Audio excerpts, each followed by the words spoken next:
I Maestri del Lavoro è un'organizzazione veramente di altissimo livello perché premia coloro che dedicano al lavoro un'attenzione fatta più di doveri che di diritti, di attenzione al proprio ruolo, che antepongono il bene dell'azienda al proprio, gli interessi dell'azienda al proprio e che quindi vengono riconosciuti prima di tutto dalle aziende stesse che li propongono e devono passare un iter molto importante con un dossieraggio impegnativo che coinvolge le forze dell'ordine, che coinvolge le prefetture, che coinvolge gli uffici locali, per cui viene fatta un'istruttoria in cui si constata che queste persone si sono distinte soprattutto per due motivi. Uno, che è quello di essere bravi lavoratori capaci nel loro ruolo, e due, in grado anche di trasmetterlo ad altri collaboratori per la propria successione.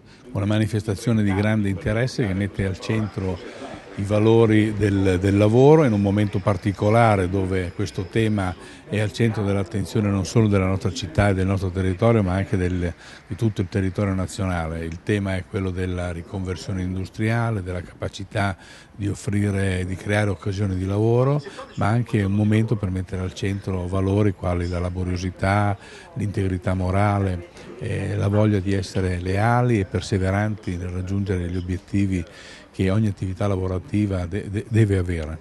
Dove lo fai? A Carpi. A Carpi. Sono contento che c'è anche un po' di Emilia in questa zona.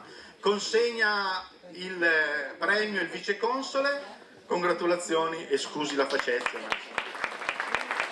C'è una busta consegnata da Enos Gandolfi con un piccolo contributo per continuare a studiare. Da grande cosa farai? Non lo so. Ancora giustamente. Nella scuola dove andiamo lanciamo un concorso con un tema e questi sono i 10 ragazzi che sono stati scelti dalla Commissione dei Maestri del Lavoro. Quindi rappresentano tutti quei 1340 ragazzi che noi abbiamo incontrato.